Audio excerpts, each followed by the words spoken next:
Just finish the remaining one.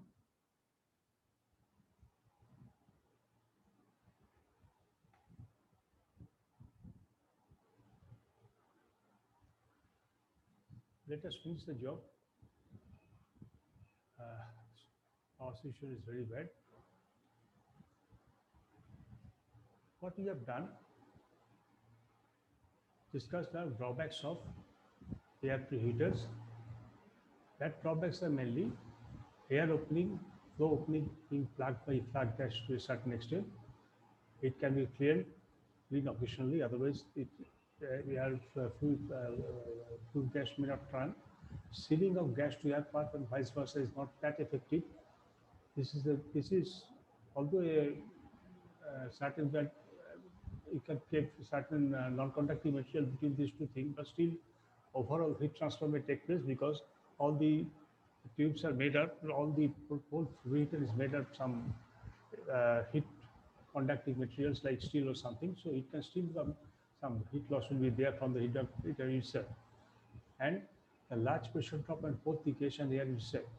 And you see, by releasing the air like this, releasing the heat like this, pressure also, temperature just goes down as well as pressure also goes down relatively. So the flow you have to ensure with by flow of air through the system should be ensured by through some certain pump itself.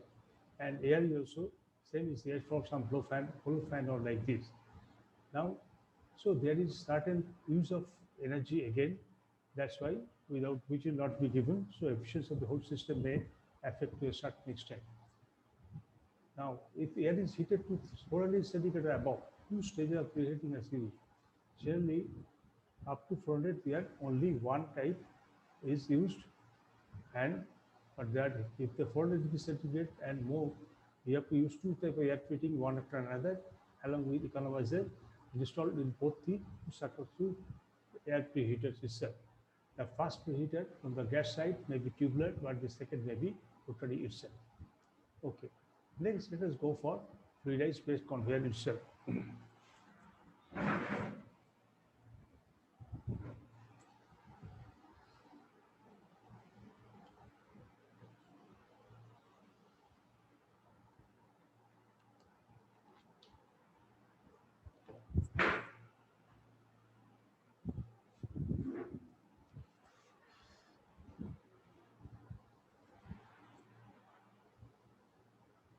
Now, fluidized bed boilers.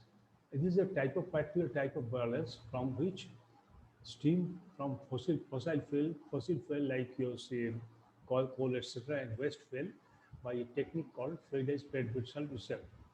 And this can be two types: bubbling fluidized and circulating fluidized bed type. With BFB systems, crushed coal is the input, that is the fossil fuel, not fossil crushed fuel 6 to 20 millimeter, and 6 to 20 millimeter means very small, only half centimeter to 2 centimeter, etc., is injected into the fluidized base of the limestone, just above an air, distribution grid at the bottom of the bed. In BFB boilers, crushed coal is injected into the fluidized bed of limestone above the air distribution grid.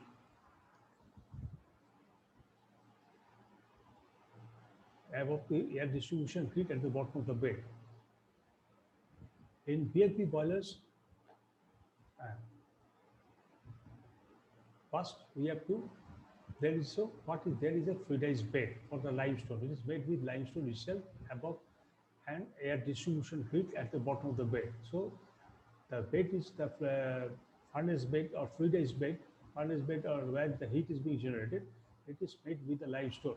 But under the limestone, the heated air or preheated air inlet should be there, and air distribution grid will be, that is through an air distribution grid, which is housed at the bottom of the bed itself. Now,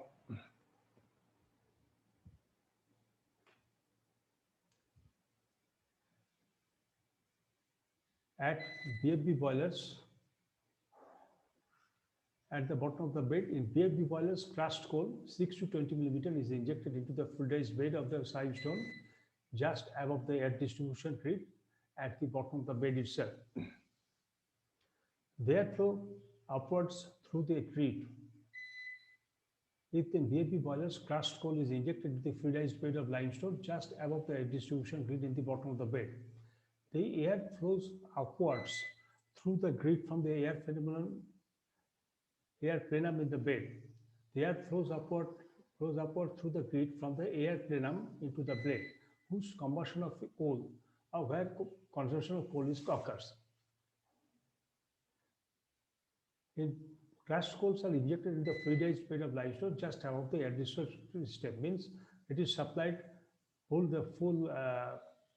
mean the full fuels are supplied over the fluidized bed of the system just above the air distribution blade. The air flows upward through the grid from the air plenum into the blade where combustion of coal occurs. The product of combustion leaving the bed contains a large proportion of unburned coal particles which are collected in the cyclone separator and feed back to the bed itself. The boiler and water tubes are located in the furnace itself. So what we are doing is most of the sulfur content in bale is retained in the bed by bed material, that is limestone, and the gases can be cooled at a lower temperature before leaving the state with less formation of acid H2SO4 as a result of low combustion of temperature 800 to 900 degrees centigrade. The inferior grades of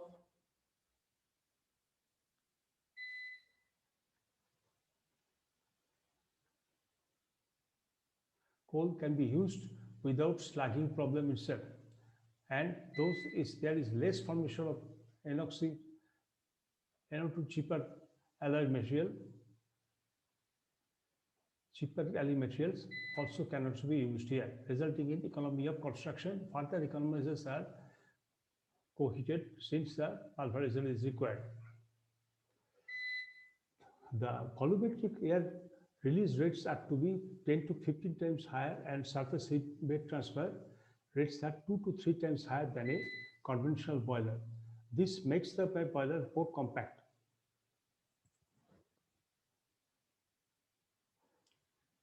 So what is being explained is there is a bed of limestone under which there is the area where preheated air is being injected through a distribution system. And let us go through circulating fluidized bubbling boiler. This is the video itself, which shows a bubbling fluid boiler system operating at atmospheric pressure similar to one of 160 megawatt Tandis Valley Authority product of CNS USA, mostly recently used 1993. Now, the economizer itself, what is there in bed heating furnace?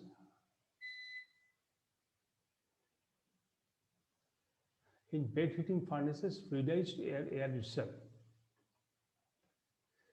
Here, what is going on? The air is going up.